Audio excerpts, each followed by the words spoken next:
Good morning, all of you. Good morning. मेरी आवाज आ रही है? Good morning, all of you. Good morning. आवाज क्लियर है? Good morning, all of you.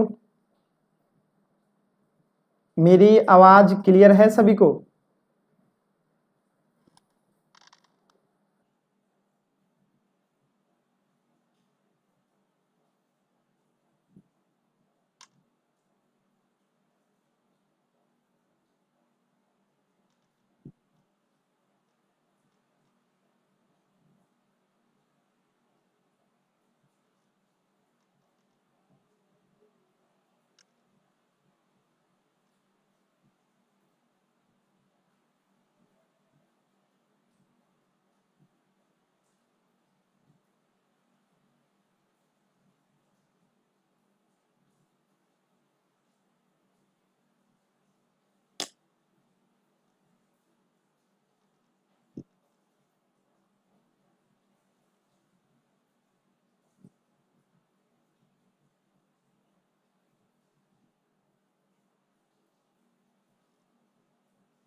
आवाज आ रही है मेरी clear?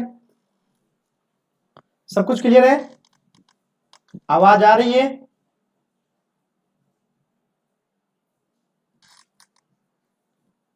Good morning all of you. 2 minute पहले इसीलिए आ गए थे, थोड़ा सा डाउट था। चलिए, तो उम्मीद करता हूं सभी लोग जुड़ गए होंगे। काफी दिनों से आप लोगों को इंतजार था साइंस का, तो आज वो दिन आ गया और साइंस आज स्टार्ट होगा। बहुत ही मजा आने वाला है साइंस में। आप लोगों को पढ़ के मन खुश हो जाएगा, ठीक है? पढ़ के मन खुश हो जाएगा। लेकिन ध्यान दीजिएगा, ठीक है?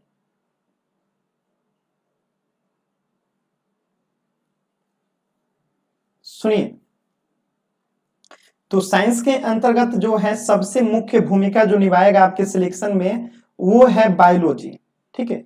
तो साइंस से ऑन एन एवरेज मान के चलते हैं कि 20 क्वेश्चंस आता है। ऑन एन एवरेज देखा जाए तो 20 क्वेश्चंस मान के चलते हैं। तो इस 20 क्वेश्चंस में रेशियो देखेंगे तो केवल जीव विज्ञान से आपके कम से कम 12 से 14 क्वेश्चंस रहेंगे। और यहां से समझ लीजिए कि 2 से 3 क्वेश्चन, यहां से 2 से 3 क्वेश्चन, मतलब समझ रहे हैं? साइंस से 12 से 14 और केमिस्ट्री और विज्ञान से 2 से 3 क्वेश्चन, यही रेशियो रहता है ऑन एन एवरेज 20 क्वेश्चंस में। तो यानी कि हमारा पूरा फोकस होगा जीव विज्ञान पे, इसीलिए हम इसको शुरू कर रहे हैं, जीव विज्ञान को। मेरी बातें समझ आ रही होगी? तो पूरा फोकस ज्यादातर पढ़ेंगे, हम तीनों सेक्शन पूरा कंप्लीट पढ़ेंगे। एक चीज और ध्यान रखिएगा, क्योंकि साइंस आप लोगों का कमजोर है। जैसा कि मुझे ज्यादातर लोगों ने मैसेज किया है कि सर साइंस समझ में नहीं आता है, साइंस के क्वेश्चंस गलत हो जाते हैं। तो देखिए, जितना जो आप लोगों को पढ़ना है ना, वो सिलेबस में हिस्सा है कम, यानी जो चीजें आप लोगों को पढ़ना है वो हिस्सा बहुत कम है, ठीक है? देख रहे हैं 5 गो चैप्टर है। अगर इसे कम तरीके से पढ़ाया जाए, जो सिर्फ आपको पढ़ना है, तो बस 10 दिन इधर 10 दिन इधर 30 दिन में खत्म हो जाएगा। लेकिन अगर मैं 30 दिन पढ़ाऊंगा तो आप लोग को साइंस की अगर समझ पहले से नहीं है तो साइंस समझ में नहीं आएगा। तो हम 30 क्लास और पढ़ेंगे, यानी टोटल 60 क्लास पढ़ेंगे। 30 + 30 60 क्लास इसलिए पढ़ रहे हैं ताकि आप लोग की समझ भी विकसित हो जाए। यानी जहां पे हमें सिर्फ थोड़ा सा बता के निकलना चाहिए, तो वहां पे थोड़ा सा और पढ़ा दूंगा, इसलिए ताकि आपको समझ में आए। जैसे हिस्ट्री ज्योग्राफी इकोनॉमिक्स में हम लोग पढ़ते हैं तो समझ में आता है। इसमें क्या है, कुछ ऐसी चीजें भी पढ़नी है जो आपके सिलेबस में नहीं है, लेकिन उसको नहीं जानिएगा तो आपका सिलेबस वाला हिस्सा समझ में नहीं आएगा। मेरी बातें सुन रही है? तो ये आपका सिलेबस है, जो आपके सामने लिखा हुआ है, ये आपका सिलेबस है। प्रत्येक चैप्टर से आपको क्वेश्चंस मिलेंगे। देखिए, मैं क्वेश्चंस बताता हूं। यहां से आपको अभी तक बीपीएससी एग्जाम में 10 से 12 क्वेश्चंस आया है, ठीक है? कोशिकाएं ऊतक से कम 12 14 से 16 क्वेश्चंस आए हैं। पोषण से यहां से कम 25 से 30 क्वेश्चन आया है। मानव के यहां से कम 20 से 30 क्वेश्चन आया है। अनुवांशिकी जैव विकास से 10 से 15 क्वेश्चन आया है। पादप कार्यकिकी से 10 से 15 क्वेश्चन आया है। तो ये आपके चैप्टर से जीव विज्ञान से जहां से सर्वाधिक क्वेश्चन आए हैं। उसी रेशियो में इसको 50% कर दीजिए, इसी रेशियो में इसको 50% कर दीजिए। ये रेशियो है आपके क्वेश्चन आने का। तो हम लोग पढ़ेंगे भी उसी रेशियो से, यानी इस पे ज्यादा समय देंगे, 30 क्लास देंगे लगभग बायो पे, 15 क्लास इधर 15 क्लास इधर, यानी पूरे 60 क्लास लेंगे, अब पूरा आपका साइंस कंप्लीट होगा। अब गारंटी दे रहा हूं 100% साइंस के क्वेश्चन आपके सॉल्व होंगे। यहीं पे प्रीवियस ईयर क्वेश्चन पढ़ाने के बाद सॉल्व भी कराऊंगा, पॉसिबल क्वेश्चन भी कराऊंगा, और आप लोग को प्रत्येक चैप्टर वाइज सारी चीजें कंप्लीट होगी। लेकिन शर्त सिर्फ यही है कि अगला चैप्टर पिछले चैप्टर से लिंकेज करके मैं पढ़ाऊंगा। तो देखिएगा ये पहला चैप्टर कैसे दूसरे चैप्टर में घुस जाएगा। बातें समझ में आया? तो शुरू से एकदम जीरो से पढ़ेंगे कि साइंस क्या है, वहीं से शुरुआत करेंगे कि विज्ञान क्या है। बातें समझ आ रही है? अगर किसी को कुछ पूछना है तो पूछ ले, नहीं तो स्टार्ट करते हैं। किसी के मन में कोई डाउट है, कुछ पूछना है तो 30 क्लास एक्स्ट्रा इसीलिए पढ़ा रहा हूं कि आप लोगों को जो है, जो छोटी छोटी चीजें नहीं समझ में आती है वहां से उसको क्लियर कर दूंगा। ठीक है, A to Z चीजें समझ में आएगी। इंग्लिश हिंदी दोनों में पढ़ाऊंगा, परेशान नहीं होना है। ठीक है,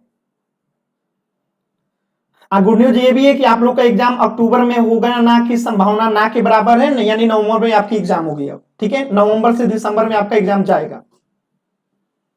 ठीक है, रवि आनंद जी आपकी पर्सनल प्रॉब्लम है, बाकी किसी को नहीं हो रहा है। ठीक है, साइंस एंड टेक्नोलॉजी से क्वेश्चन आता है। काजल जायसवाल जी, मेंस में साइंस एंड टेक्नोलॉजी पढ़ना है जो फुल्ली बेस्ड रहता है करंट अफेयर से, तो वो मेंस के बैच में पढ़ाऊंगा। साइंस जी, एसआई में भी इसी का योगदान ज्यादा है, एसआई में भी साइंस का योगदान ज्यादा है और अच्छा क्वेश्चन पूछता है। ठीक है, तो श्री गणेश करते हैं, चैप्टर का नाम साइंस। भाई जितने उतावले आप लोग इसको पढ़ने के लिए, उतने उतावले हम भी हैं आप लोगों को पढ़ाने के लिए।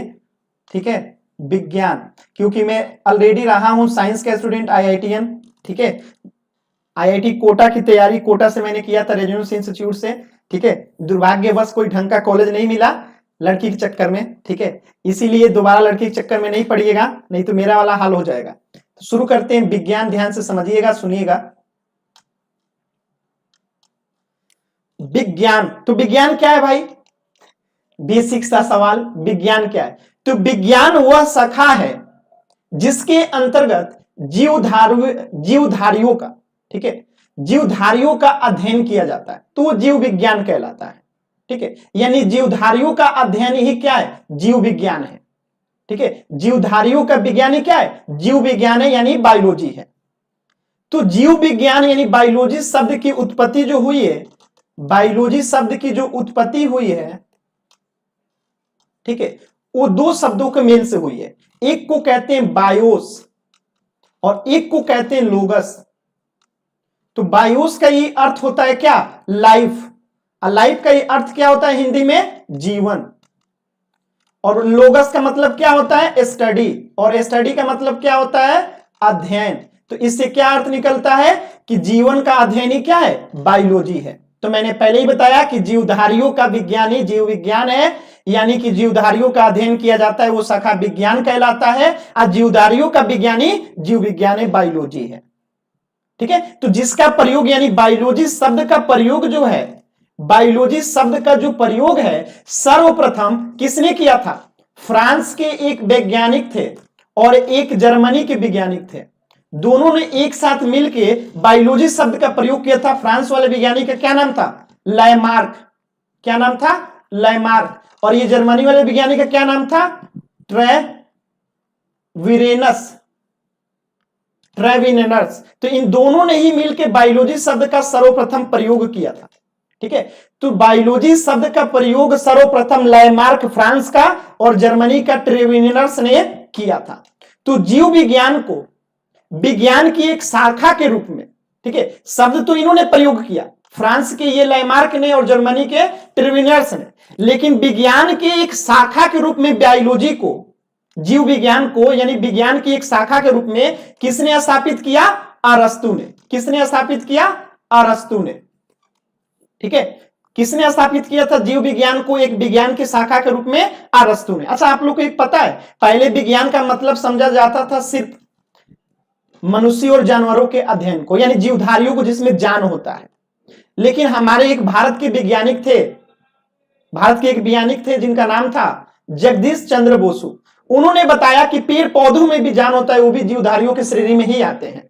तब से वहां से दो चीजें निकल के आ गई, एक को कहते हैं जूलॉजी और एक को कहते हैं बोटनी। तो जूलॉजी के अंतर्गत हम लोग जो है किसका अध्ययन करते हैं, जीव जंतुओं का करते हैं, और इसमें बोटनी में पेड़ पौधों का अध्ययन करते हैं। तो पहले बोटनी नहीं था, पहले बायोलॉजी का मतलब होता था सिर्फ जूलॉजी। पहले जो बायोलॉजी का मतलब क्या होता था, सिर्फ जूलॉजी। लेकिन जगदीश चंद्र बोसु ने जब बोटनी का बात बताया, तब से ये बोटनी का कंसेप्ट आया। तो जीव क्या बोलते हैं, बायोलॉजी के फादर किसे कहा जाता है, जब पहले बायोलॉजी ही जूलॉजी ही बायोलॉजी था, तो उनको बायोलॉजी के पिता भी किसे कहते हैं, अरस्तु को। तो इनके द्वारा कई महत्वपूर्ण जो है अध्ययन किया गया, और इसी कारण इन्हें फादर ऑफ बायोलॉजी कहते हैं, जीव विज्ञान कहा जाता है। क्योंकि सजीवों के दो प्रकार हैं, ठीक है, एक पादप और एक जंतु। तो पहले तो जंतु ही सिर्फ सजीव माने जाते थे, फिर जगदीश चंद्र बोसु ने बताया कि नहीं, पेड़ पौधे भी इस श्रेणी में आते हैं। तो जीव के दो वर्गीकरण हो गए, एक जंतु विज्ञान जिसे जूलॉजी कहते हैं, और दूसरा आपका कौन सा गया, वनस्पति विज्ञान जो कि बोटनी है। ठीक है, तो अरस्तु को जंतु विज्ञान का जनक कहा जाता है, फादर ऑफ जूलॉजी कहा जाता है। ठीक है, और जो ये बोटनी के फादर हैं, इन्हीं के एक शिष्य थे जिनका नाम था क्या, जानते हैं आप लोग, थियोफ्रेस्टस। ठीक है, तो इन्हें फादर ऑफ बोटनी कहा जाता है। ठीक है, थियोफ्रेस्टस ये है फादर ऑफ बोटनी, और फादर ऑफ बायोलॉजी कहिए या फादर ऑफ जूलॉजी कहिए, फादर ऑफ बायोलॉजी और फादर ऑफ जूलॉजी दोनों के एक ही पिता हैं, अरस्तु। ऐसा क्यों, क्योंकि पहले पहले बायोलॉजी क्या था, जूलॉजी था। तो बाद में जब ये जूलॉजी के साथ बोटनी बना, तो बोटनी तो इनके शिष्य ने ले लिया, लेकिन ये जूलॉजी का कंसेप्ट इन्हीं का रहा, अरस्तु का। तो ये हो गया फादर ऑफ जूलॉजी अरस्तु, और फादर ऑफ बोटनी थियोफ्रेस्टस। समझ में आया। तो इसी क्रम में देखेंगे कि एक आते हैं कौन, विलियम रॉक्सबर्ग। विलियम रॉक्सबर्ग नाम सुन ले, नहीं होंगे तो सुन लीजिएगा। विलियम, इनका नाम है पूरा रॉक्सबर्ग। ठीक है, रॉक्सबर्ग। तो इनको भारतीय वनस्पति विज्ञान का जनक कहा जाता है, यानी father of botany of India. यानी भारत में बोटनी के पिता किसे कहा जाता है, विलियम रॉक्सबर्ग को। उम्मीद करता हूं कि क्लियर होगा आप लोग को। ओवरऑल अगर बात करें तो फादर ऑफ बायोलॉजी अरस्तु, फादर ऑफ जूलॉजी अरस्तु, फादर ऑफ बोटनी थियोफ्रेस्टस, और इंडिया में अगर बात करें फादर ऑफ बोटनी तो कौन, विलियम रॉक्सबर्ग। क्लियर होगा इतनी चीजें, सब बेसिक सी बातें हैं। ठीक है, सब बेसिक सी बातें क्लियर है।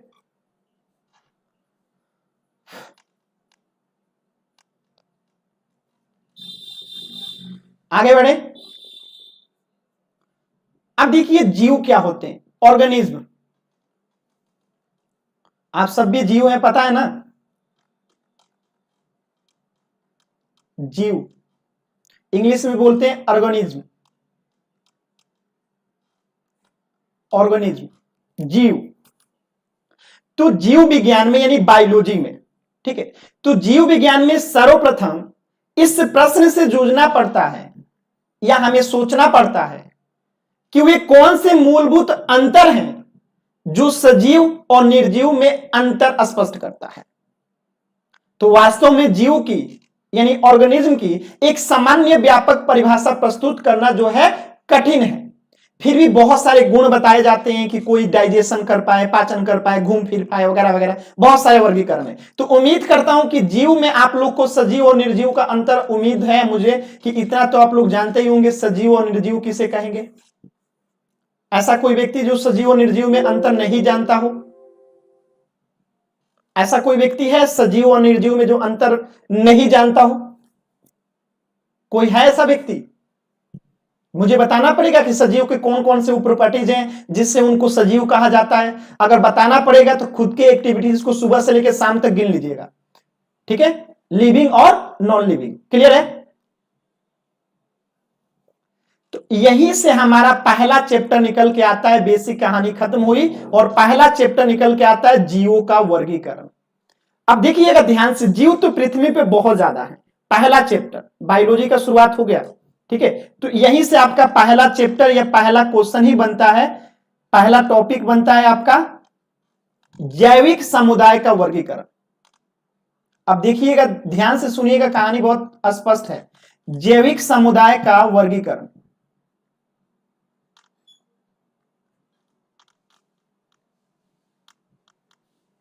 जैविक समुदाय का वर्गीकरण, इंग्लिश में से बोलेंगे classification of biotic communities. English में क्या बोलेंगे? Classification of biotic communities. भाई लिख देते हैं ना तो कहेंगे सर कहते हिंदी इंग्लिश में दोनों में पढ़ाएंगे।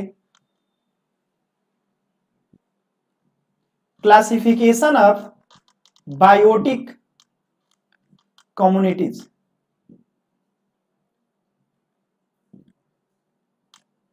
ठीक है, जैविक समुदाय का वर्गीकरण। तब ध्यान से समझिएगा, सुनिएगा, केवल सुनिएगा, सब समझ लिखने की कोई आवश्यकता नहीं है।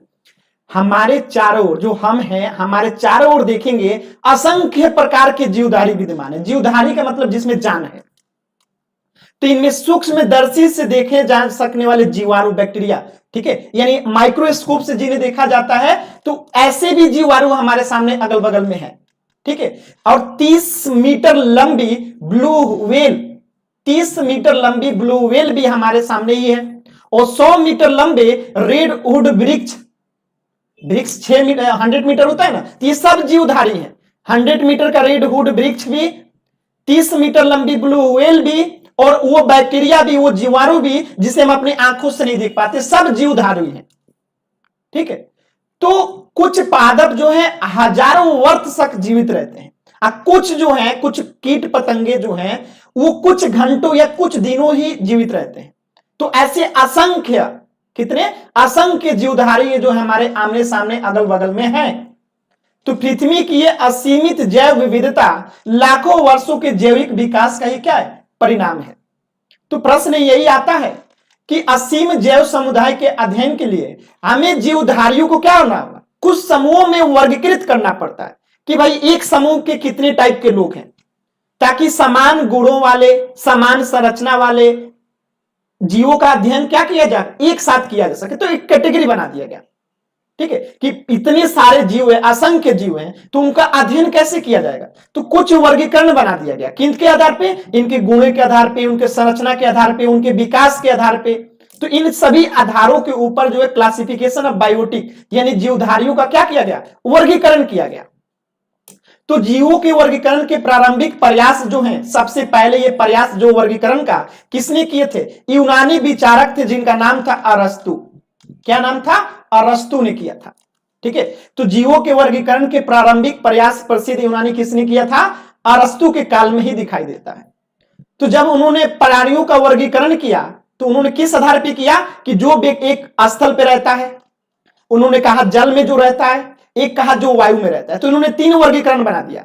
एक वो जीव जो स्थल पे रहता है, एक वो जीव जो जल में रहता है, और एक वो जीव जो वायु में रहता है।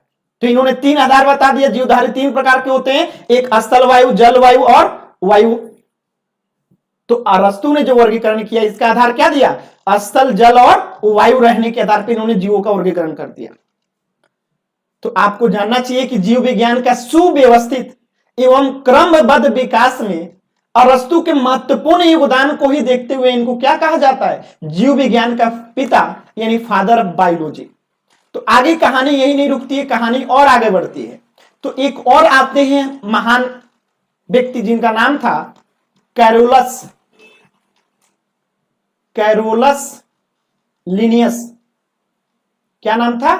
Carolus Linnaeus. तो लिनियस ने जीवों के द्विपद नामकरण की आधुनिक अवधारणा नींव रखी। द्विपद नामकरण मतलब कि उन्होंने जीवों को और जंतुओं को क्या किया? एनिमल और प्लांटे यानी कि 2 वर्गीकरण में बांट दिया। एक को कहा एनिमल किंगडम, दूसरे को कहा प्लांटेई किंगडम, यानी कि जंतु जगत और पादप जगत। तो इसने द्विपद में कर दिया। किसने? कैरोलस लिनियस ने। इसलिए लिनियस को वर्गीकी का पिता कहा जाता है, फादर ऑफ टेक्सोनोमी। ठीक है, टेक्सोनोमी भी कहा जाता है। यानी इसने वर्गीकरण किया किंगडम प्लांटेई और किंगडम एनिमल में। तो लिनियस ने ही क्या किया कि जीवों के नामकरण की द्विनाम पद्धति बाइनोमियल सिस्टम ऑफ नोमेनक्लेचर भी विकसित किया। इसी ने क्या किया, जीवों के नामकरण की द्विनाम पद्धति शुरू की, और जिसके अंतर्गत प्रत्येक जीव के नाम के दो भाग होते हैं, प्रत्येक जीव के दो नाम होते हैं, जिसमें पहला नाम क्या होता है, उसके वंश को बताता है, जेनेरिक माने उसके जेनेरिक चीजों का क्या होता है, पहचान बताता है, और दूसरा जो होता है उसके जाति का बताता है। जैसे मानव का लेते हैं, तो मानव का वैज्ञानिक नाम क्या है आपको पता है, होमोसेपियंस। मानव का वैज्ञानिक नाम क्या है, होमोसेपियंस। यहां पे होमो जो है वंश है और सेपियंस जो है जाति है। ठीक है, तो आधुनिक जीव विज्ञान में सर्वाधिक मान्यता जो है एक और साइंटिस्ट महोदय हैं, उनका नाम है आरएच विट टेकर। अजीब सा नाम है, विट टेकर। ठीक है, थोड़ा अजीब नाम है भाई, क्या कर सकते हैं। ठीक है, विट टेकर, आरएस विट टेकर के 5 जगत वर्गीकरण को दी जाती है। तो वर्तमान में आधुनिक जीव विज्ञान में सर्वाधिक मान्यता जो है इन्हीं के वर्गीकरण को दिया जाता है, जिनका नाम है आरएच विक्टर। ठीक है, तो उन्होंने जीव को यानी जीवों को 5 जगत में, यानी 5 किंगडम में क्या किया, 5 बड़े वर्गों में बांट दिया, जिसमें से पहला वर्गीकरण था मोनेरा। पहला वर्गीकरण क्या था, मोनेरा। दूसरा वर्गीकरण क्या था, प्रोटिस्टा। और तीसरा वर्गीकरण क्या था, फंजाई। और चौथा वर्गीकरण क्या था, प्लांटी। और पांचवा वर्गीकरण क्या था भाई, ये इंग्लिश ही नाम है। ठीक है, हिंदी में इसी तरह लिखते हैं, अब इसका हिंदी नाम नहीं होता, ये इंग्लिश का ही हिंदी लिख देते हैं, उसी को हिंदी बोलते हैं। ठीक है, तो ये जो आरएस विक्टर है उसे पूरे जीवों को 5 वर्गों में बांट दिया, और यही आधुनिक जीव विज्ञान में सबसे ज्यादा मान्यता प्राप्त है। तो पहले क्लासिफिकेशन अरस्तु ने किया, उसके बाद केरेलोस लिनियस ने किया, उसके बाद आरएस विक्टर जो कि आधुनिक है। ठीक है, तो यही हमें पढ़ना है, मोनेरा, प्रोटिस्टा, फंजाई, प्लांटी और एलिमिलिया। बातें समझ में आ गई होगी, उम्मीद करता हूं यहां तक सभी को क्लियर हो गया होगा।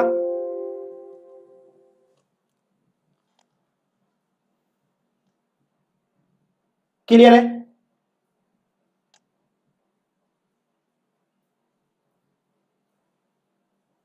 आगे देखिए, कुछ जीवों के वैज्ञानिक नाम पूछता है, जैसे कि मनुष्य, मैन का वैज्ञानिक नाम क्या है, होमोसेपियंस। गाय का, काऊ का क्या है, बोस इंडिकस। बिल्ली का क्या है, कैट का क्या है, फेलिस डोमेस्टिका। कुत्ता का क्या है, खेनिस फिमिलरिस। ठीक है, मेढक का क्या है, राना टिग्रिना। बाघ का क्या है, पैंथरा टिग्रिस। तो कुछ जंतुओं के वैज्ञानिक नाम आपके एग्जाम में पूछे जा सकते हैं। गेहूं का क्या है, मैग्निफेरा इंडिका, सॉरी आम का क्या है, मैग्निफेरा इंडिका। गेहूं का क्या है, ट्रिटिकम एस्टिविम। तो कुछ जंतुओं के वैज्ञानिक नाम आपको लूसेंट में मिल जाएंगे, और उन कुछ जंतुओं के वैज्ञानिक नाम आपको याद रखना है। तो महत्वपूर्ण वैज्ञानिक नाम जो है मैं आप लोगों को नोट्स में दे दूंगा, आप लोग कम से कम उतना याद रखिएगा। ठीक है, तो कुछ महत्वपूर्ण लोगों का याद रखना है, सबका नहीं, 20 से 25 महत्वपूर्ण है जो एग्जाम में पूछे जाते हैं ज्यादातर, तो मैं दे दूंगा आप लोगों को, उसको याद कर लेना है। तो उम्मीद करता हूं यहां तक क्लियर हो गया होगा, आगे बढ़ सकते हैं। तो आधुनिक जीव विज्ञान में सर्वाधिक मान्यता किसे है, आरएस विक्टर के 5 जंतु वर्गीकरण को दी जाती है, और उन्होंने जीवों की जगत यानी किंगडम नामक 5 बड़े वर्गों में क्या किया, पूरे जीवों को बांट दिया। तो पहला मोनेरा, दूसरा प्रोटिस्टा, तीसरा कवक, पादप जंतु। तो ये इन्होंने वर्गीकरण 5 तो बना दिया। अब इसी 5 वर्गीकरण को हमें डिटेल में पढ़ना है। तो ये रहा 5 वर्गीकरण, ध्यान से देखिएगा, इसको देखिए और घुरिए। पहला है मोनेरा, दूसरा है प्रोटिस्टा, तीसरा है फंजाई, चौथा है प्लांटी, और पांचवा है एनिमिलिया। तो यही 5 वर्गीकरण जो है आरएस विक्टर ने दिया था, और किसे आधार पे दिया था, तो कोशिका के प्रकार पे देखिए, केंद्रक की झिल्ली के, पोषण के, प्रजनन के, शामिल जीव और उपवर्ग, इन आधारों पे ये क्वेश्चन पूछे जाते हैं। एनीमिया में क्या पाया जाता है, प्लांटी में क्या पाया जाता है, फंजाई में, प्रोटिस्टा में, मोनेरा में। ठीक है, तो बातें ध्यान से सुनिएगा, समझने का प्रयास कीजिएगा। क्या कि ये सब आप लोग को तब समझ में आएगा, केंद्रक झिल्ली क्या होती है, पोषण क्या होता है, प्रजनन क्या होता है, उपवर्ग क्या होता है, शामिल जीव, ये सारी चीजें तब समझ में आएंगे जब बाकी के चैप्टर्स पढ़ लेंगे। अब बाकी के चैप्टर्स क्या है आपके, देखिए अब जब तक सेल नहीं पढ़ेंगे, उथक नहीं पढ़ेंगे, पोषण न्यूट्रिशन नहीं पढ़ेंगे, तो ये सारी चीजें वर्गीकरण के जो इसमें शब्द प्रयोग किए गए हैं आप लोगों को नहीं समझ में आएगा। तो पहला चैप्टर यहीं आके समाप्त हो जाता है। क्यों? क्योंकि इसकी जितनी बातें जो इसमें अब लिखी गई है वो आपको तभी समझ में आएगा कि प्रोकार्योटिक क्या होता है। तो सेल के 2 टाइप पढ़ेंगे हम लोग, तब आपको यूकार्योटिक प्रोकार्योटिक समझ में आएगा। केंद्रक झिल्ली क्या होता है, ठीक है, तो ये जब तक पढ़ेंगे नहीं सेल को तो ये समझ में नहीं आएगा। स्वयं पोषी परपोषी क्या होता है, जब तक जानेंगे नहीं तो समझ में नहीं आएगा। प्रजनन क्या बोलते हैं, रिप्रोडक्शन सिस्टम क्या होता है, जब तक पढ़िएगा नहीं समझ में नहीं आएगा। तो अब हम ये जीवधारियों का वर्गीकरण जो है अभी इतना ही छोड़ देते हैं और पहला चैप्टर आपका समाप्त हो जाता है। अब इन्हीं को पूरे डिटेल में मैं बता दूं पांचों को। मोनेरा, अब मोनेरा में क्या बताऊंगा, देखिए मोनेरा मुझे अगर बताना होगा तो 5 बातें बताऊंगा मैं, कि ये एक कोशीय प्रोकैरियोटिक जीवों का समूह है। इसमें ना तो संगठित केंद्र होता है यानी केंद्रक झिल्ली नहीं होता है, और ना ही विकसित कोशिकांग होता है, ठीक है, और इसमें केंद्रिका झिल्ली का अभाव होता है, केंद्रिका झिल्ली नहीं पाया जाता, अनुपस्थित होता है। इनमें कुछ कोशिका भित्ति पाई जाती है यानी सेल वॉल कुछ में पाया जाता है। अब सेल वॉल क्या होता है, किस में पाया जाता है सेल वॉल, किस में नहीं पाया जाता है, मनुष्य में सेल वॉल क्यों नहीं पाया जाता है, ये सब अलग अलग सवाल है। कुछ में नहीं भी पाया जाता है। पोषक के स्तर पे यानी न्यूट्रिशन के आधार पे बात करें तो ये परपोषी और स्वयंपोषी दोनों होते हैं, ठीक है। तो इसमें कौन कौन से जंतु आते हैं, तो इसमें आपके आ जाएंगे बैक्टीरिया, माइक्रोप्लाज्मा, ठीक है, ये सब इसी में आते हैं। देखिए आर बैक्टीरिया, यूटोबिरिया सब इसी में आते हैं। बातें सुन रहे हैं? तो ये चीजें समझने के लिए आपको क्या समझना पड़ेगा, सेल समझना पड़ेगा, जो कि आपका दूसरा चैप्टर, और इसे ही अभी हम शुरू करेंगे, ठीक है। तो पहला चैप्टर में बस ये वर्गीकरण पढ़ना है और आपके 10 से 15 क्वेश्चन बन जाएंगे। उम्मीद करता हूं आप लोग को पहला चैप्टर समझ में आया होगा। इतना ही बड़ा है पहला चैप्टर। अब प्रोटिस्टा का इसी तरह विशेषता बताऊंगा, लेकिन विशेषता अभी आपको समझ में नहीं आएगा क्योंकि सेल नहीं पढ़े आप लोग। तो सेल पढ़ने के बाद दोबारा हम इस टॉपिक पे आएंगे। क्लियर है? तो कुछ बेसिक फैक्ट यहां से लिख लीजिएगा, ठीक है। इस पे हम लोग दोबारा आएंगे जब सेल पढ़ लेंगे। ये सेल कोशिकाएं ऊतक है, इसे डिटेल में जब पढ़ लेंगे तो दोबारा इस पे आएंगे। बाकी इतना ही टोटल चीजें आपका पहला चैप्टर। तो थोड़ा सा इससे बेसिक कुछ फैक्ट है उसको लिख लीजिए। फैक्ट क्या है, तो फैक्ट लिख लीजिएगा, ठीक है। यार ये क्या लिख दिए हम, बायोलॉजी, सही है ना। तो आधुनिक वर्गीकरण का पिता किसे माना जाता है, आरएस लिनियस को, ठीक है, लिनियस। आनुवंशिकी का जनक किसे माना जाता है, मेंडल को। द्विनाम पद्धति का जनक किसे माना जाता है, लिनियस को, ठीक है। हरित क्रांति का जनक किसे माना जाता है, डॉक्टर नॉर्मन बोरलॉग को। भारत में हरित क्रांति का जनक किसे माना जाता है, डॉक्टर एमएस स्वामीनाथन को। श्वेत क्रांति का जनक किसे माना जाता है, डॉक्टर वर्गीज कुरियन को, ठीक है। भारतीय पारिस्थितिकी का जनक जो है किसे माना जाता है, तो रामदेव मिश्रा को। भारतीय जीवाश्म विज्ञान का जनक बीरबल साहनी को। टीकाकरण का जनक एडवर्ड जेनर को। जीव विज्ञान का जनक जो है लुवेन हॉक को, ठीक है। हरित क्रांति शब्द का प्रतिपादन किसने किया था, विलियम एस गार्ड ने। तो ये कुछ फैक्ट थे, आपको नोट्स में मिल जाएंगे, ठीक। अब पहला चैप्टर यहीं पे जाके समाप्त हो जाता है। पहला चैप्टर जो आपके क्वेश्चन पता है क्या पूछा गया है आपसे, इस चैप्टर से क्वेश्चन ये पूछा गया है कि कीड़े जैसे मधुमक्खी किस कैटेगरी में आती है। तो जब आप ये पढ़िएगा ना पांचों वर्गीकरण, तो आपको पता चलेगा कि मधुमक्खी इन पांचों में से किस कैटेगरी में आएगी, मनुष्य इन पांचों कैटेगरी में से किस वर्ग में आता है। तो ये पांचों जब पढ़ लेंगे तो क्वेश्चन यही पूछा गया कि मधुमक्खी किस कैटेगरी में आती है, बिल्ली किस कैटेगरी में आती है, ठीक है। श्वेत क्रांति का जनक किसे कहा जाता है, फादर ऑफ बायोलॉजी किसे कहा जाता है। पहले चैप्टर से यही आपके क्वेश्चंस आए। उम्मीद करता हूं कि पहले चैप्टर की मुख्य बातें आप लोगों को क्लियर हो गई होगी, ठीक है। बायोलॉजी में अभी तक जो बताया किसी को कोई दिक्कत है, इस पेज के ऊपर मत जाइएगा। ये पेज अभी मैंने नहीं बताया, ये पेज आपको अभी समझ में भी नहीं आएगा। इस पेज के ऊपर मत जाइएगा। अभी मैंने जो बेसिक बातें बताई वो स्पष्ट है, समझ में आ रहा है बायोलॉजी। चलिए इसी बात पे बायोलॉजी का सिस्टमेटिक में पहला चैप्टर की शुरुआत कर देते हैं, जिसका नाम है सेल, कोशिका। ठीक है, पहला चैप्टर कोशिका एवं ऊतक, शुरू करते हैं, इसको समझते हैं ध्यान से। सेल,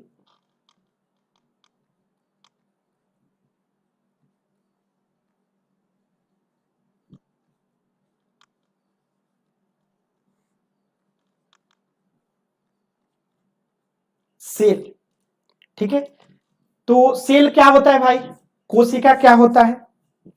देखिए इसको एक एग्जाम्पल से समझने का प्रयास कीजिएगा।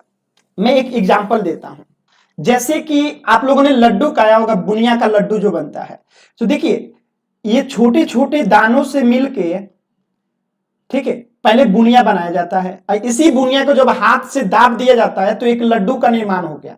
ठीक है, तो छोटे छोटे बुनिया से मिलके क्या बना, एक लड्डू बना। उसी प्रकार मनुष्य का या जितने जीव जंतु है ना, पेड़ पौधे हैं, सबका जो शरीर है, बॉडी है, स्ट्रक्चर है, वो किससे मिलके बना है, सेल से मिलके बना है। तो यानी हमारा पूरा शरीर जो है किससे मिलके बना है, सेल से बना है। तो अगर पूछा जाए कि लड्डू का सेल क्या है, तो ये एक दाना जो बुनिया होता है वो लड्डू का सेल है। उसी प्रकार मनुष्य की पूरी बॉडी का अगर पूछा जाए कि सेल क्या है, तो एक यूनिट बॉडी का जो होता है वो सेल होता है, एक यूनिट होता है। ठीक है, तो जीवों की सबसे छोटी रचनात्मक एवं क्रियात्मक यानी फंक्शनल यूनिट इकाई को ही कोशिका कहते हैं, सेल कहते हैं। तो कोशिका को जीवन की मूलभूत इकाई भी कहते हैं। यानी एक जैसे बुनिया की मूलभूत इकाई क्या है, वो एक छोटा सा है, अगर ये नहीं रहेगा तो क्या लड्डू बन पाएगा, नहीं बन पाएगा। क्या सेल नहीं रहेगा तो हमारा बॉडी बन पाएगा, नहीं बन पाएगा। पेड़ पौधे होते हैं, उनमें सेल नहीं रहेगा तो क्या एक पेड़ पौधा बन पाएगा, नहीं बन पाएगा। तो पूरी जीवों की सबसे छोटी रचनात्मक और क्रियात्मक फंक्शनल और यूनिट इकाई को ही कोशिका यानी सेल कहते हैं। कोशिका को जीवन की मूलभूत इकाई भी कहा जाता है। ठीक है, तो 1665 में 1665 में, ठीक है, 1665 में रॉबर्ट हुक, क्या नाम था, रॉबर्ट हुक। ठीक है, रॉबर्ट हुक ने कॉर्क, कॉर्क समझते हैं जो हम लोग वो खेलते हैं ना चिड़िया बैडमिंटन, तो उन्होंने कॉर्क को क्या किया, काट कर माइक्रोस्कोप से देखा। ठीक है, रॉबर्ट हुक जो है कॉर्क को क्या किए, काट दिए, काट के माइक्रोस्कोप से देखे 1665 में। इनमें इनको अनेक चैम्बर दिखाई दिए। चैम्बर मतलब समझते हैं, जैसे बुनिया को अगर आगे से जाकर देखिएगा तो छोटे छोटे बुनिया से मिलकर आपको क्या दिखाई देगा कि लड्डू बना हुआ है। तो उसी तरह इन्होंने जब कर्क को काटा तो इनको अलग अलग वर्गीकरण दिखाई दिया, चैम्बर्स दिखाई दिया। इसी चैम्बर को इन्होंने क्या किया, कर्क सेल नाम दे दिया। क्या नाम दे दिया, सेल नाम दे दिया, कोशिका नाम दे दिया। ठीक है, कि ये जो कर्क है अनेक चैम्बर से मिलके बना है, तो इसी चैम्बर को, कर्क को इन्होंने क्या नाम दिया, माने सेल नाम दे दिया। लेकिन आपको पता होना चाहिए जो कर्क होता है वो क्या होता है, तो मृत होता है भाई। कर्क तो मृत होता है ना, उसमें सजीव थोड़े होता है। तो ये मृत कोशिका की खोज किए थे 1665 में। रॉबर्ट हुक ने जो है मृत कोशिका का सर्वप्रथम 1665 में खोज किया था। तो रॉबर्ट हुक जो है निर्जीव कोशिका यानी नॉन लिविंग सेल का अध्ययन किए थे। ठीक है, तो 1674 में, 1674 में एबी, ठीक है, एबी लिवन, मैं नाम लिख देता हूं भाई, नाम बहुत खराब खराब है इन लोगों का, मैं क्या कहूं। ठीक है, एबी लिवन विक। ठीक है, तो 1674 में एबी ने क्या किया, फादर ऑफ बैक्टीरियोलॉजी कहा जाता है। बात ही समझ में आ रही है। तो महत्वपूर्ण बात यह है यहां से, ठीक है, महत्वपूर्ण बात क्या है यहां से, पहले ना बात कि सेल का बायोलॉजिकल नाम क्या है जानते हैं, बायोलॉजिकल नाम क्या है सेल का, तो सेल का बायोलॉजिकल नाम है साइटो। क्या नाम है, साइटो। तो सेल का बायोलॉजिकल नाम है साइटो, और साइटो में के अध्ययन को क्या कहेंगे, साइटोलॉजी, साइटोलॉजी। तो सेल के अध्ययन को क्या कहा जाता है, साइटोलॉजी। कोशिका के अध्ययन को क्या कहा जाता है, साइटोलॉजी। दूसरी बात कि सर्वप्रथम कोशिका की खोज जो 1665 में रॉबर्ट हुक ने कहा किया, वो क्या था, एक निर्जीव कोशिका था, लेकिन इन्होंने मृत कोशिका की खोज की थी। ठीक है, तो इन्हें फादर ऑफ साइटोलॉजी कहा जाता है। इसमें कोई डाउट नहीं है कि इन्हें फादर ऑफ साइटोलॉजी कहा जाता है। यानी सेल का अध्ययन जो स्टार्ट हुआ तो फादर ऑफ साइटोलॉजी तो यही है, रॉबर्ट हुक है, लेकिन इन्हें मृत, ठीक है, मृत कोशिका का फादर ऑफ साइटोलॉजी कहा जाता है। तो रॉबर्ट ब्राउन, ठीक है, रॉबर्ट ब्राउन ने 1881 में, देखेंगे, ठीक है, रॉबर्ट ब्राउन एक साइंटिस्ट थे, 1881 में कोशिका के अंदर केंद्रक का खोज किए। तो ये भी पूछा जाता है, आगे बताऊंगा कोशिका के केंद्रक न्यूक्लियस क्या होता है, ठीक है। तो रॉबर्ट ब्राउन ने 1881 में कोशिका के अंदर जो है केंद्रक के खोज किए। और जीवित कोशिका को किसने किया था, तो आप देखेंगे, कहां गया,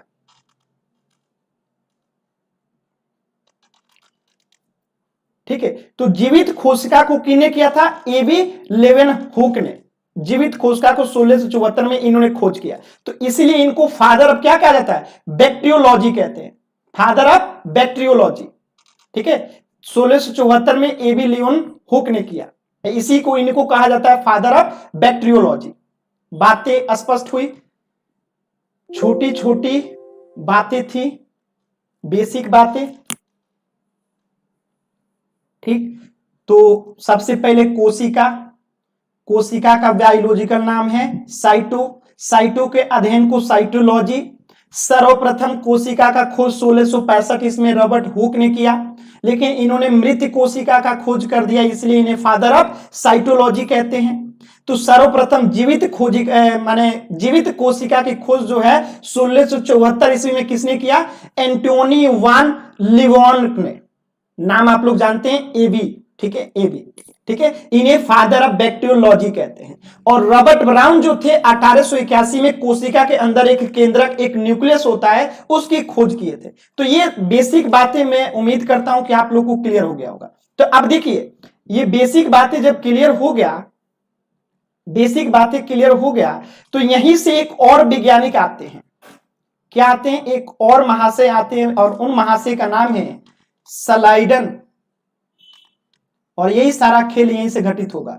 स्लाइडन एवं स्वान, क्या नाम था, स्लाइडन एवं स्वान। इन्होंने क्या किया, कोशिका सिद्धांत दिया। क्या दिया, कोशिका सिद्धांत दिया, और कहा कि शरीर जो है कोशिकाओं से बना है, अतः कोशिका जो है शरीर की सबसे छोटी इकाई है। ये किसने दिया, स्लाइडन एवं स्वान ने दिया। तो आपसे पूछा जाएगा कि सेल थ्योरी किसने दिया, तो स्लाइडन एवं स्वान ने क्या दिया था, सेल थ्योरी दिया था, कोशिका सिद्धांत दिया था। और इन्होंने ही बताया था कि शरीर की सबसे छोटी इकाई क्या है, सेल है, कोशिका है। अब इस चीज को थोड़ा सा एग्जाम्पल से समझिएगा, आप लोगों को अभी अच्छा से समझ में आएगा, ध्यान से समझिएगा। जब तक देखिए, ये है ईंट और ये है कोशिका, ठीक है। तो ये जो आए थे एबी लिवेनवोक, जो भी पूरा नाम था, जीवित कोशिका का, जिन्होंने क्या कर दिया 1674 में खोज कर दिया, ठीक है। लेवन ने क्या कर दिया, खोज कर दिया, बात सुन आ रहा है, 1674 में खोज करके चले गए। लेकिन जब ये स्लाइडन ने स्वान ने आया तो इन्होंने क्या दिया, कोशिका सिद्धांत दिया। और कोशिका सिद्धांत में इन्होंने क्या बताया, इन्होंने बताया कि जैसे ईंटों के मिलने से, जब ईंट मिलते हैं तो क्या बनता है, दीवार बनता है। इसी प्रकार अगर कोशिका मिलता है तो क्या बनता है, उतक बनता है, उतक, यानी इसी को बोलते हैं क्या, टिश्यू। इंग्लिश में बोलते हैं इसको टिश्यू, हिंदी में बोलते हैं उतक। और ईंट के मिलने से दीवार बनता है। अब दीवार के मिलने से क्या बनेगा भाई, कमरा बनेगा, एक रूम बनेगा। अब उथक के मिलने से क्या बनता है, एक ऑर्गन बनता है, अंग बनता है। अब जैसे कई सारे उथक मिल जाएंगे तो आंख बनेगा, नाक बनेगा, कान बनेगा, लीवर बनेगा, फेफड़ा बनेगा, सब क्या मिला है, उतकों से मिलके अंग बनता है, ठीक है। तो हमारा आंख क्या मिला है, कई उतकों के मिलने से आंख बनाए, नाक बनाए, कान बनाए, सब लीवर, किडनी, सब उतकों के मिलने से अंग बनता है। अब देखिए, कमरा के मिलने से क्या बनेगा, तो एक कमरा के मिलने से घर बनता है। तो अंग के मिलने से क्या बनती है, बॉडी बनती है। क्या बनती है, बॉडी बनती है, शरीर बनती है। तो ये स्लाइडन एवं स्वान ने ये बातें बताई। तो ये ईंटों वाला नहीं बताई, इन्होंने कोशिका वाली बताई कि एक बॉडी की जो बेसिक यूनिट होती है वो क्या होती है, कोशिका होती है। इन्होंने ही बताया स्लाइडन एवं स्वान ने। तो सेल थ्योरी किसने दिया, स्लाइडन एवं स्वान ने। तो कोशिका, सेल, उतक, क्या बोलते हैं, टिश्यू, अंग, ऑर्गन, और बॉडी तो आप लोग समझते हैं शरीर। तो इसी प्रकार ईंट से दीवार बना। आप एक बात बताइएगा, ध्यान से सुनिएगा, दीवार बनाने के लिए क्या एक प्रकार की ईंट नहीं रहेंगी तो दीवार बनेगा? अब जैसे उम्मीद कीजिए कि एक ईंट इस टाइप का है और एक ईंट इस टाइप का है, तो क्या दीवार बनेगा? नहीं बनेगा। तो उसी प्रकार सेम कोशिका से बनता है, तभी ऊतक बनता है, टिश्यू बनता है। अलग अलग टाइप के सेल मिलने से, जैसे कि एक कुत्ता का सेल ले ले और एक मनुष्य का सेल ले ले, तो क्या दोनों के मिलने से ऊतक बनेगा? टिश्यू बनेगा? नहीं बनेगा। तो उसी प्रकार दीवार भी सेम प्रकार के ईंटों से मिलकर ही बनता है, उसी प्रकार सेम प्रकार की कोशिका से मिलकर ऊतक का निर्माण होता है, टिश्यू का निर्माण होता है। ठीक है, बात समझ में आया? तो ये पूरी कहानी है स्लाइडन एवं स्वान की। उम्मीद करता हूं कि आप लोग को ये बेसिक बातें क्लियर हो गई होंगी।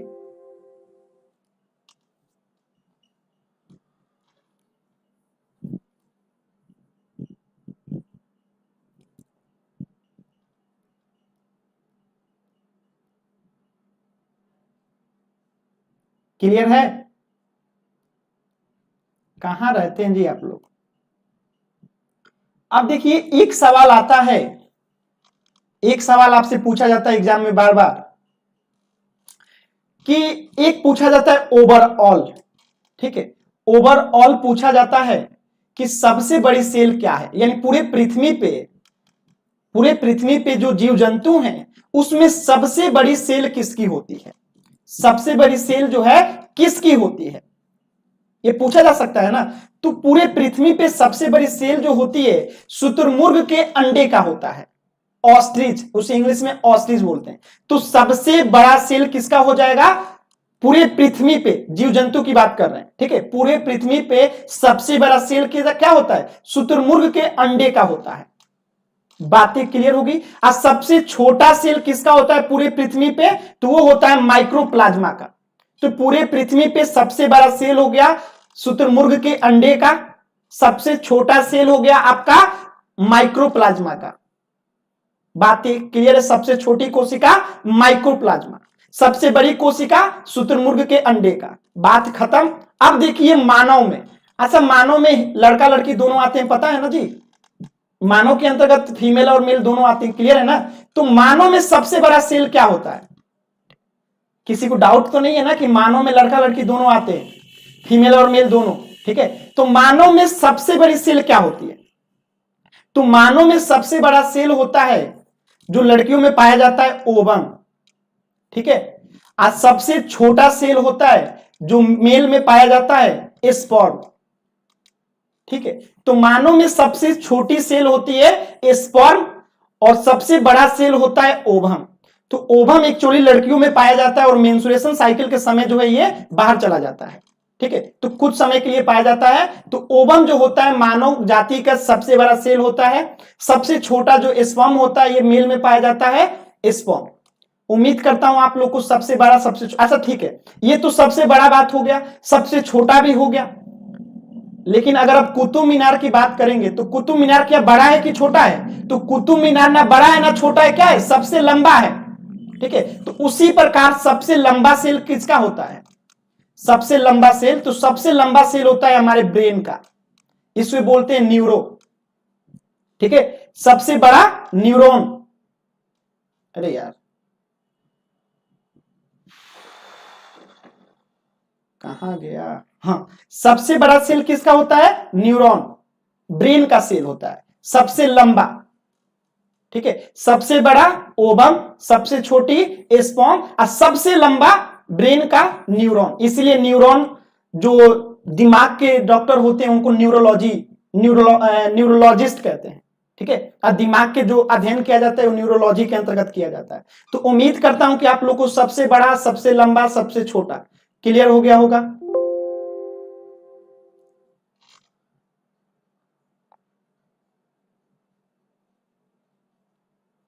क्लियर है ये बेसिक बातें? तो सबसे बड़ी कोशिका शुतुरमुर्ग के अंडे का, ठीक है।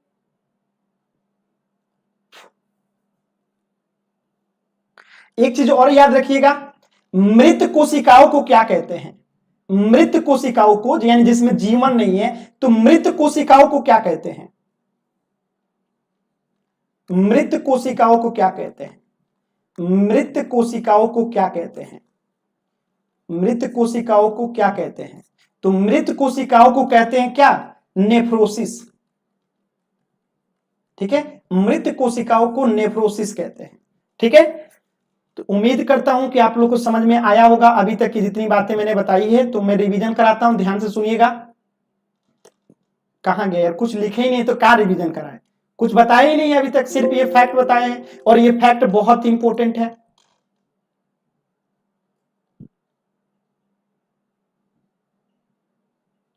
रंजीत कुमार जी अभी और पढ़ाई कीजिए। ठीक है, नेफ्रॉन होता है उसमें, तंत्रिका तंत्र में नेफ्रॉन होता है, मैंने न्यूरॉन बताया है जो कि ब्रेन में पाया जाता है। ठीक है रंजीत कुमार जी, तंत्रिका तंत्र में नेफ्रॉन होता है। आधी जानकारी यही होता है, छिछला ज्ञान। ठीक है,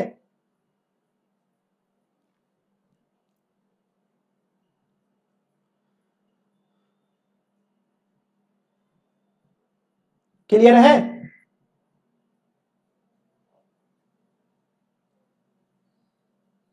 अब देखिए इंपॉर्टेंट बात, अब सेल की बात करते हैं। तो सेल कैसा होता है भाई, सेल की आकृति कोई देखा है? सेल कुछ इस प्रकार का होता है, सेल कुछ इस प्रकार का होता है। तो एक सेल के अंतर्गत बहुत सारे ऑर्गन्स होते हैं, तो जो ऑर्गन्स होते हैं इसी सेल के अंदर रहते हैं। तो ये क्या हो गया, एक झिल्ली है, इसे क्या कहेंगे, एक झिल्ली कहेंगे। तो इसी झिल्ली को क्या कहते हैं, सेल मेम्ब्रेन कहते हैं। क्या कहते हैं, सेल मेम्ब्रेन कहते हैं। और इसी सेल मेम्ब्रेन यानी झिल्ली, ठीक है, तो इसी को प्लाज्मा मेम्ब्रेन भी कहते हैं। ठीक है, इसी को क्या कहते हैं, प्लाज्मा मेम्ब्रेन भी कहते हैं। बातें समझ में आ रही है? इसी को प्लाज्मा मेम्ब्रेन कहते हैं, क्योंकि कोशिका की जितनी अंगे होती हैं सब इसी के अंतर्गत, इसी के अंदर रहती हैं। बातें सुने, अभी हम लोग पढ़ेंगे, जैसे माइटोकॉन्ड्रिया हो गया, गोल्गी बॉडी हो गया, सब के सब इसी सेल मेम्ब्रेन के अंदर रहते हैं। उसी को सेल, ठीक है, सेल मेम्ब्रेन भी कह सकते हैं या कोशिका झिल्ली, इसी को हिंदी में कोशिका झिल्ली भी कहते हैं। कोशिका झिल्ली कहिए या सेल झिल्ली कहिए, बात एक ही है। सेल मेम्ब्रेन कहिए, बात एक ही है। प्लाज्मा मेम्ब्रेन कहिए, बात एक ही है, कोई अंतर नहीं है। सेल मेम्ब्रेन, प्लाज्मा मेम्ब्रेन, कोशिका झिल्ली सब एक ही है। उम्मीद करता हूं आप लोग को सेल मेम्ब्रेन समझ में आया होगा। तो जो एक कोशिका का सबसे बाहरी जो लेयर होता है उसी को कहते हैं सेल मेम्ब्रेन। इसी के अंतर्गत जो होते हैं सभी के सभी क्या होते हैं, सेल के ऑर्गन होते हैं। तो इसी में देखेंगे क्या मिलेगा आपको, माइटोकॉन्ड्रिया मिलेगा, गोल्गी बॉडी मिलेगा, वैक्यूल्स मिलेंगे। ठीक है, बहुत सारे अभी हम लोग पढ़ेंगे तो सारे डिटेल पढ़ेंगे। तो आप लोग को सेल क्लियर है, सेल मेम्ब्रेन क्लियर है? अब देखिए ध्यान से सुनिएगा, आप लोग कभी चावल दाल लेके आते होंगे तो पॉलिथीन में लेके आते हैं, झिल्ली में लेके आते हैं, उसे भी झिल्ली बोलते हैं भोजपुरी में।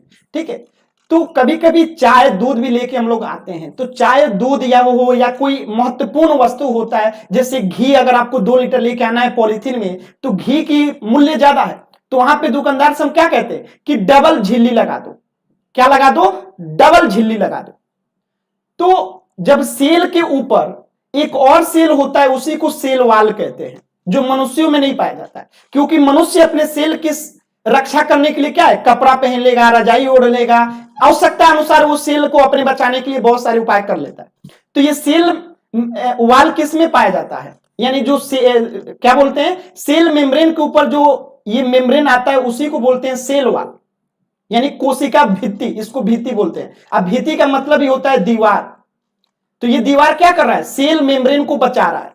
तो जैसे कुछ महत्वपूर्ण चीजों के लिए, जैसे पेड़ पौधे हैं, तो पेड़ पौधों को बचाने के लिए क्या होता है, उनमें सेल वाल पाया जाता है। ये मनुष्यों में सेल वाल पाया जाएगा, नहीं पाया जाएगा, क्योंकि मनुष्य देख रहे हैं कितने तरीके से बचा लेता है, पेड़ पौधे नहीं बचा पाते हैं, तो भगवान ने उनको सेल वाल दे दिया है। यानी सेल वाल के नीचे उनको सेल मेम्ब्रेन उनके अंदर पाया जाएगा, जानवरों में, सॉरी जानवर कह रहा हूं, पेड़ पौधों में, लेकिन मनुष्यों में सेल वाल नहीं पाया जाएगा। क्यों? कि मनुष्य के पास बुद्धि है। बात समझ में आया? तो जिसके पास बुद्धि नहीं होता उसके पास क्या होता है, मोटी चमड़ी होती है। जैसे कुत्ता, ठीक है, कुत्ता देखें, कुत्ता हो गया, भालू हो गया, जो भी जानवर हो गए, उनके पास बुद्धि नहीं है तो मोटी चमड़ी है। मोटी चमड़ी, तो उनका ये जो सेल मेम्ब्रेन है ना, वही बहुत मोटा हो जाता है। उनके पास भी सेल वाल नहीं होता है। ठीक है, जानवरों के पास भी सेल वाल नहीं होता है, लेकिन मोटी चमड़ी होती है। समझ में आया? तो उनको ठंडा गर्मी बरसात जो है उनकी मोटी चमड़ी बचा लेती है। अब मनुष्यों को उनका दिमाग बचा लेता है, लेकिन पेड़ पौधों को कौन बचाएगा, तो उनको सेल वाल बचाता है। उम्मीद करता हूं सेल वाल और सेल मेम्ब्रेन के अंतर समझ में आ गया होगा। भैंस भी, जी भैंस भी, ठीक है। तो सेल वाल और सेल मेम्ब्रेन में अंतर क्लियर है। तो आपसे अगर कोई पूछे सेल वाल मनुष्य में पाया जाता है, तो नहीं पाया जाता है। क्यों नहीं पाया जाता है? क्योंकि उसके पास बुद्धि है, ठीक है। अब एक सवाल ये भी पूछता है, सवाल क्या पूछता है ध्यान से समझिएगा, सवाल बहुत शानदार पूछता है, देखिएगा। तो अभी मैंने आप लोगों को दो तीन बातें बताई, मैं वहां इसको लिख रहा हूं, देखिएगा ध्यान से।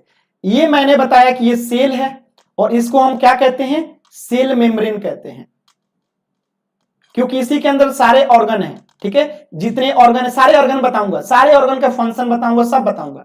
पहले ये देखिए, तो ये सेल का, ठीक है, ये सेल मेम्ब्रेन हो गया आपका, ठीक है। इसको हिंदी में क्या कहते हैं? कोशिका झिल्ली।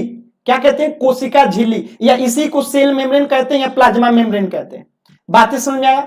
तो अब देखिएगा कि पूछा जाता है कि सेल मेम्ब्रेन जो है या कोशिका झिल्ली जो है किससे मिलके बना होता है।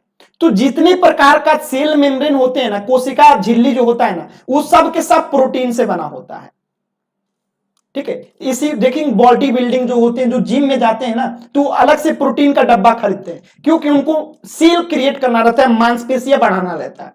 तो मांसपेशियां कैसे बढ़ेगा? सेल बढ़ने से।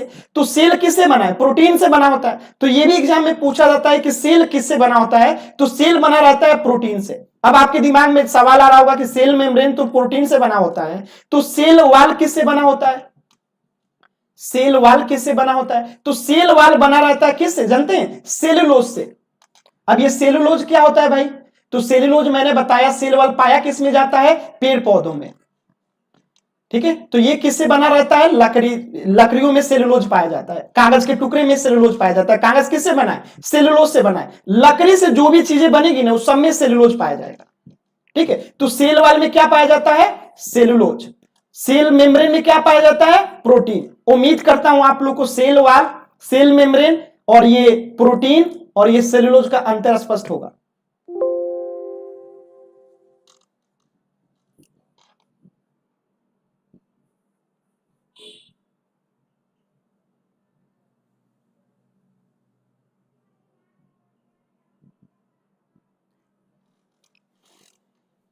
अरे शहजादी, उनका दिमाग कहीं और है, उनको समझाने की आवश्यकता नहीं है, ठीक है।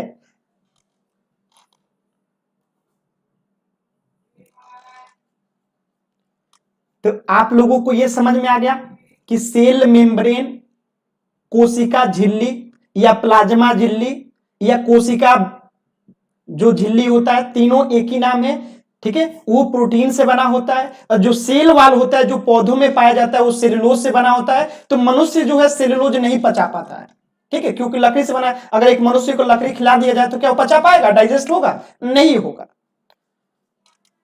ठीक है। क्लियर है? अब देखिए, एक होता है सेल डिवीजन, इसी को हिंदी में कहते हैं विभाजन या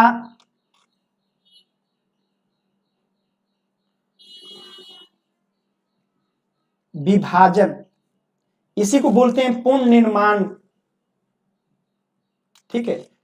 ध्यान से समझिएगा, एक होता है लीवर और एक होता है ब्रेन, ठीक है। तो ये विभाजन का मतलब क्या समझते हैं? जैसे ये एक पेन है, इसको तोड़ दिया जाएगा तो आप लोग कहेंगे कि ये विभाजन हो गया। बायोलॉजी में विभाजन का मतलब तोड़ना नहीं होता है। जैसे इस पेन को मैं तोड़ दूं तो आप लोग समझेंगे इसका विभाजन हो गया, लेकिन बायोलॉजी में विभाजन का मतलब होता है जैसे कि एक से दो हो जाना, एक से दो हो जाना, यानी कि रिप्रोडक्शन। विभाजन का यहां पे मतलब रिप्रोडक्शन से, यानी जब अपने जैसे ही सेल का निर्माण हो गया तो क्या हो गया? विभाजन हो गया। तो जो विभाजन या पुनर्निर्माण की कैपेसिटी है, लीवर की सेल की सर्वाधिक होती है।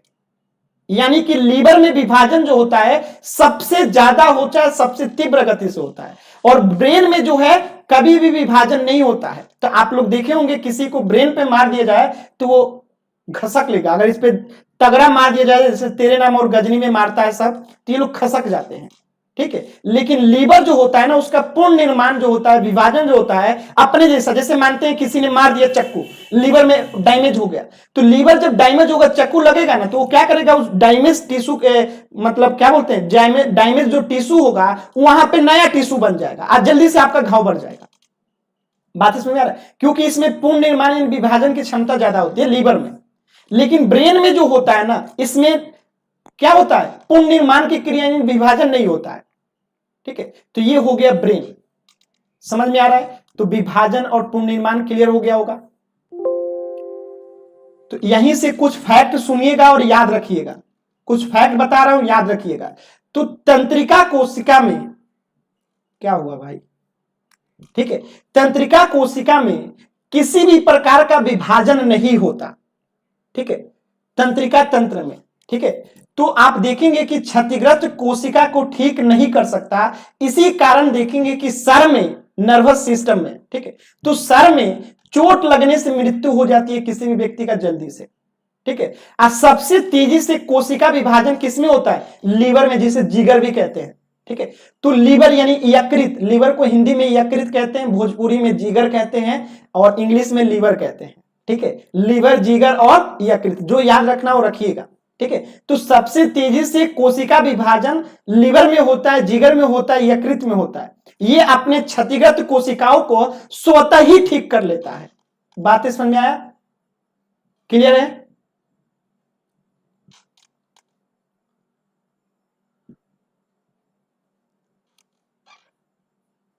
क्लियर है? दिल किसे कहते हैं? हार्ट को। आगे पढ़ाऊंगा, ठीक है, वो भी आएगा।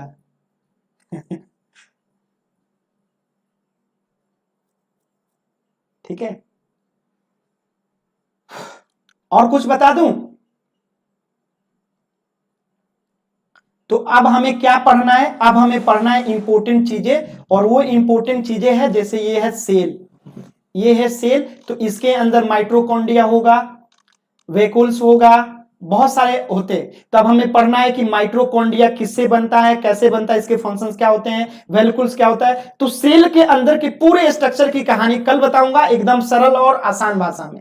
आज के लिए इतना ही, कल हम लोग इसके आगे पढ़ेंगे, लेकिन कल का क्लास उन्हीं को समझ में आएगा जो आज का क्लास रिवीजन करके आएंगे। तो आज का क्लास जो लोग नहीं रिवीजन करके आएंगे, कल का क्लास समझ में नहीं आएगा।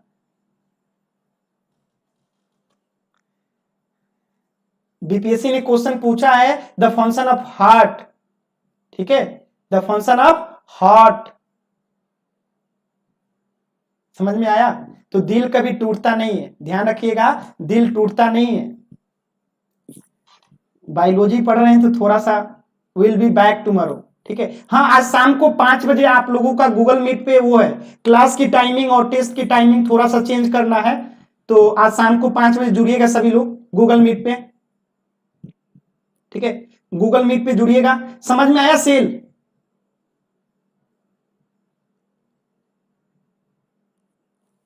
समझ में आ रहा है ना बायोलॉजी? अरे हम पढ़ाएंगे, सब समझ में आएगा।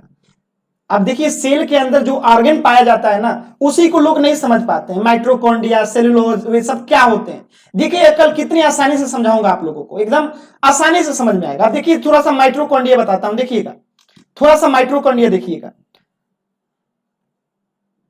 देखिए ये हो गया सेल, सेल के अंदर बहुत सारे क्या हो, ऑर्गन पाए जाते हैं। कल फोटो दिखाऊंगा, बहुत सारे ऑर्गन पाए जाते हैं। तो हम सबसे पहले उठाते हैं माइटोकॉन्ड्रिया को। ठीक है, माइटोकॉन्ड्रिया क्या नाम है? माइटोकॉन्ड्रिया नाम, ठीक है ना? माइटोकॉन्ड्रिया नाम में कोई किसी को कोई दिक्कत नहीं ना है क्या जी? अच्छा, कुछ फैक्ट मुझे लिखवाना था सेल वाल में, लिखे हैं कि नहीं आप लोग? तो याद रखिएगा, सेल वाल जो बताया था मैंने, जो पेड़ पौधों में पाया जाता है, उसमें क्या क्या लिख लीजिएगा एक बार। सेल वाल ये सेलुलोज का बना होता है और केवल पादपों में यानी पेड़ पौधों में पाया जाता है, और ये पेड़ पौधों को सुरक्षा देता है। तो देखिए होंगे छिलके जो होते हैं उनको पेड़ पौधों को सुरक्षा देता है। ठीक है, बातें समझ आया? क्लियर है? अब देखिए सेल वाल तो हो गया, इसमें एक फैक्ट। अब कोशिका झिल्ली सेल मेम्ब्रेन का फैक्ट क्या है? ये जंतु और पादप दोनों में पाया जाता है, यानी सेल मेम्ब्रेन जो होगा वो तो सब में होगा। अगर सेल मेम्ब्रेन नहीं पाया जाएगा तो आप बताइए कि सारे आइए जो इसके ऑर्गन है घूमने फिरने नहीं लगेंगे। बात समझ में आ रहा है? तो ये हो गया आपका सेल मेम्ब्रेन का फैक्ट कि ये जंतु और पादप दोनों में पाया जाता है। ठीक है, क्लियर है? अब देखिए ये इसके अंतर्गत, एक सेल के अंतर्गत बहुत सारे ऑर्गन पाए जाते हैं। अब इसको पहले सेल को थोड़ा और डिटेल में समझिएगा, सेल को थोड़ा सा और डिटेल में समझिएगा ताकि कल पढ़ाने में मुझे आसानी होगा। अब जैसे मैंने कहा, काम कर भैया, कल मैंने कहा, कल नहीं आज ही कहा कि ये बुनिया के दाने हैं और इन बुनियों के दानों से मिलकर ये लड्डू बन गया। तो आप बताइएगा कि इस बुनिया में जो गुण होगा उस वही गुण इस बुनिया में भी होगा, इसी गुण इस सारे माने पूरा लड्डू जो होगा, अगर लड्डू के गुण को, क्वालिटी को अगर एक यूनिट में निकालना होगा तो बुनिया का एक दाना हो जाएगा। तो सारे प्रॉपर्टीज इस एक बुनिया में होगा।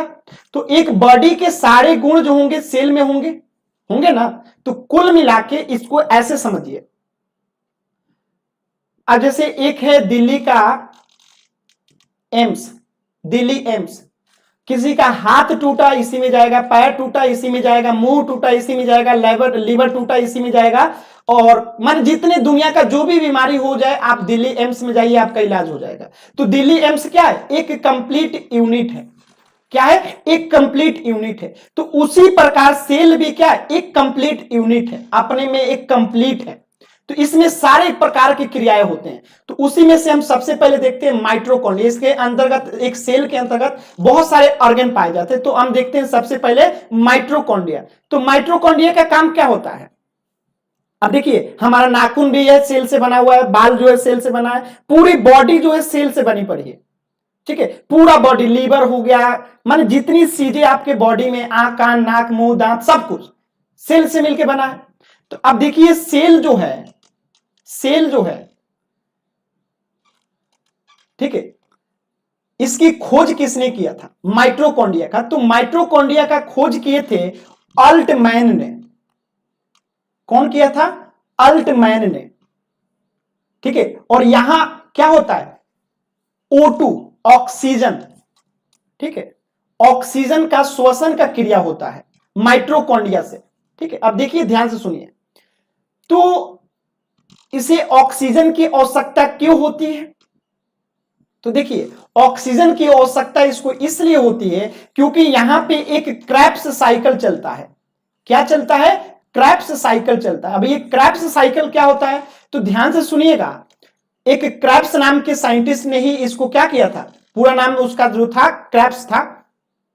तो यहां पे एक क्रेब्स साइकिल चलता है सेल में। क्या होता है? एक क्रेब्स साइकिल चलता है। तो इस क्रेब्स साइकिल को चलाने के लिए क्या चाहिए? ऑक्सीजन चाहिए। ऑक्सीजन के माध्यम से क्रेब्स साइकिल होता है, और इस क्रेब्स साइकिल से देखेंगे 38 प्रकार का एटीपी बनता है। और ये 38 प्रकार के एटीपी जो होते हैं एक ग्लूकोज को बनाता है, और इसी एक ग्लूकोज से जो है मनुष्य को एनर्जी प्राप्त होता है और मनुष्य जीवित है। अब इमेजिन कीजिए कि आपको ऑक्सीजन ना मिले, O2 ना मिले। O2 नहीं मिलेगा तो ये रिएक्शन नहीं होगा, यानी ये क्रेब्स साइकिल नहीं होगा। क्रेब्स साइकिल नहीं होगा तो ये 38 प्रकार का एटीपी नहीं बनेगा। 38 प्रकार का एटीपी नहीं बनेगा तो आपको एक ग्लूकोज नहीं मिलेगा। ग्लूकोज नहीं मिलेगा यानी एनर्जी नहीं मिलेगा और आदमी मर जाएगा। तो जैसे ही एक व्यक्ति को ऑक्सीजन मिलना बंद होता है तो व्यक्ति अल्लाह को प्यारे हो जाता है। क्यों? क्योंकि पूरी बॉडी हमारी किससे मिलकर बनी है? सेल से। और सेल के अंतर्गत क्या है? माइटोकॉन्ड्रिया। माइटोकॉन्ड्रिया को जीवित रहने के लिए क्या चाहिए? ऑक्सीजन। ऑक्सीजन से क्या होगा? एक क्रेब्स साइकिल चलता है, और इस क्रेब्स साइकिल का एक रिएक्शन है, रिएक्शन करके क्या बनता है? 38 प्रकार का एटीपी बनता है, और वही 38 प्रकार का एटीपी जो है एक ग्लूकोज को निर्माण करता है। वही एक ग्लूकोज जो है आपको एनर्जी देता है और आप जीवित रहते हैं। तो माइटोकॉन्ड्रिया का काम क्या है? क्रेब्स साइकिल को पूरा करने के लिए। क्रेब्स साइकिल सभी पूरा होगा जब O2। अब ध्यान से सुनिएगा, ये O2 आएगा कैसे भाई? अब जैसे नाखून में है, जैसे मेरे आंख में है, आंख मेरा सेल के है, तो उसको ऑक्सीजन कहां से मिल रहा है? तो ऑक्सीजन पूरे ऑर्गन को, बॉडी को किससे मिलता है? ब्लड से। ब्लड में भी हेमोग्लोबिन से, ब्लड में भी हेमोग्लोबिन से ऑक्सीजन का काम करता है। तो हमारे सभी सेलों को O2 पहुंचाने का काम कौन करता है? O2 करता है। कौन करता है? O2 करता है। ठीक है, तो अब देखिएगा, सॉरी, O2 पहुंचाने का काम कौन करता है? ब्लड करता है, हेमोग्लोबिन। अब लड़कियों में जो है ना, लड़कियों में हेमोग्लोबिन की कमी पाई जाती है। तो आप लोग देखे होंगे कि लड़कियों को थोड़ी सी गर्मी होती है, यानी थोड़ी सी ऑक्सीजन की कमी होगी तो लड़कियां बेहोश हो जाती हैं। लड़के नहीं होते हैं। क्यों लड़के बेहोश जल्दी नहीं होते हैं? क्योंकि उनके अंदर जो होता है ना, हेमोग्लोबिन कम नहीं पाया जाता है। लड़कियों के अंतर्गत जो मेंस्ट्रुएशन साइकिल होता है, पीरियड, उसके कारण उनके अंदर क्या होता है? ब्लड लॉस होता है, उसमें हेमोग्लोबिन लॉस भी हो जाता है। तो हेमोग्लोबिन लॉस होने की वजह से गर्मियों में ज्यादातर केस में लड़कियां जो होती हैं जल्दी बेहोश हो जाती हैं, क्यों? इनको ऑक्सीजन नहीं मिल पाता है, ये क्रेब्स साइकिल नहीं चल पाता, क्रेब्स साइकिल से अर्थस एटीपी नहीं बनता, उनको एनर्जी नहीं मिलती और ये खत्म, बेहोश हो जाती है। बात समझ में आया? जबकि लड़कों में हेमोग्लोबिन की कमी नहीं पाई जाती है, इसलिए लड़के जल्दी बेहोश नहीं होते। उम्मीद करता हूं आप लोगों को माइटोकॉन्ड्रिया समझ में आया होगा। तो माइटोकॉन्ड्रिया की खोज किए थे कौन? अल्टमैन ने किया था, ठीक है। और ऑक्सीजन शोषण क्रिया कौन पूरा करता है? तो माइटोकॉन्ड्रिया इस शोषण क्रिया का काम करता है, ठीक है। तो एक क्रेब्स साइकिल चलता है, एक यहां पे रिएक्शन होता है जिसे क्रेब्स साइकिल कहते हैं, और इसी क्रेब्स साइकिल से एटीपी बनता है, और 38 प्रकार के एटीपी के मिलने से ग्लूकोज बनता है, और इसी कारण जो है ऊर्जा प्राप्त होती है, और इसी कारण इसे क्या कहा जाता है? कोशिका का पावर हाउस कहते हैं। क्या कहते हैं? शक्तिगृह, पावर हाउस, यानी सेल एनर्जी हाउस किसे कहा जाता है? माइटोकॉन्ड्रिया को कहा जाता है। तो माइटोकॉन्ड्रिया के आंतरिक दीवार को, जो ये माइटोकॉन्ड्रिया जो है ना, ये एक ऑर्गन, तो इसके आंतरिक जीवन को क्या कहते हैं? दीवार को क्या कहते हैं? क्रिस्टी। क्रिस्टी, सृष्टि नहीं, क्रिस्टी। तो उम्मीद करता हूं कि माइटोकॉन्ड्रिया क्लियर हो गया होगा। तो अभी हम लोगों ने सिर्फ एक ऑर्गन पढ़ा है, ठीक है। सेल के अंतर्गत हम लोगों ने सिर्फ अभी एक ऑर्गन पढ़ा है, माइटोकॉन्ड्रिया। कल पढ़ेंगे बहुत सारे ऑर्गन, अभी तो अभी एक माइटोकॉन्ड्रिया आप लोग पढ़ लिए होंगे, क्लियर हो गया होगा।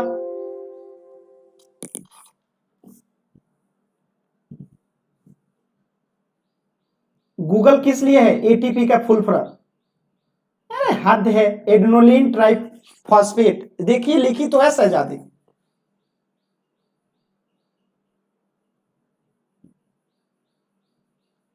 इतनी बेसिक बेसिक बात है। अब एटीपी के फुल फॉर्म बताइए उनको। देखिए अब एटीपी का मतलब पूछ रही है, ऐसे लोगों का ना कुछ नहीं होगा। मैंने क्या कहा भाई, माइटोकॉन्ड्रिया को जैसे ऑक्सीजन मिलता है तो वहां पे एक रिएक्शन होता है, ऑक्सीजन मिलेगा तो वहां पे रिएक्शन होगा, उस रिएक्शन को कहते हैं क्रेब्स साइकिल, और उस क्रेब्स साइकिल से क्या होता है? 38 प्रकार का एटीपी बनता है। अब दिल्ली एम्स में जाइएगा ना आप, तो वहां पे बताएगा कि एटीपी ये 38 प्रकार का क्या क्या होता है। तो आपको पीएचडी तो करना नहीं है, आपको पढ़ना जनरल साइंस, जनरल साइंस जिसे बोलते हैं सामान्य, सामान्य यानी किसी प्रकार का पीएचडी नहीं करना है, ठीक है। तो अब मैं 38 प्रकार का एटीपी क्यों बताऊं जो आपको पढ़ना ही नहीं है? ये दिल्ली एम्स में पढ़ाया जाएगा। जाइए एम्स में जाके पढ़ के आइए, नीट का एग्जाम क्वालिफाई कीजिए, जाके पढ़ के आइए। हद है यार, अब ये एटीपी कैसे बनता है, क्या होता है, मेरा मुद्दा थोड़े। मेरा मुद्दा ये है कि माइटोकॉन्ड्रिया का काम क्या होता है। हद है, साइंस पढ़ने आए कि आप लोग, क्या मतलब बदमाशी।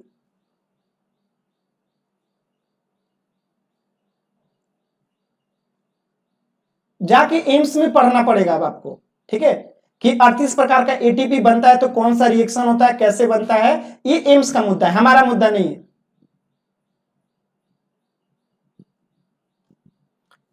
यार एग्जाम पास करना है आप लोग को, पहले ही मैं एक्स्ट्रा चीजें बता के चल रहा हूं, पहले ही मैं एक्स्ट्रा चीज बता रहा हूं कि नहीं बता रहा हूं, कि समझ में आए। अब आपको माइटोकॉन्ड्रिया समझ में आया कि नहीं आया?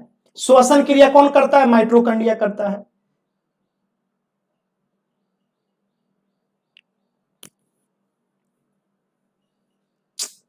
हद है, लोग हैं, हद है यार। अगला क्लास मेरा 11:30 बजे, ठीक है। तो आज 5 बजे आप लोग जुड़िएगा, ठीक है, 5 बजे जुड़िएगा। हम लोग जो है आज टाइम का, क्लास का टाइम डिस्कस कर लेंगे, थोड़ा सा इंपॉर्टेंट है, और कल इसके आगे पढ़ेंगे। आज का क्लास जो लोग रिवीजन करके नहीं आएंगे, कल के क्लास में घुसिएगा भी मत, ठीक है। आज का क्लास जो लोग रिवीजन करके नहीं आएंगे, कल के क्लास में घुसिएगा भी मत, क्योंकि कल का क्लास उसी को समझ में आएगा जो आज का क्लास पढ़ के आएगा। Take care.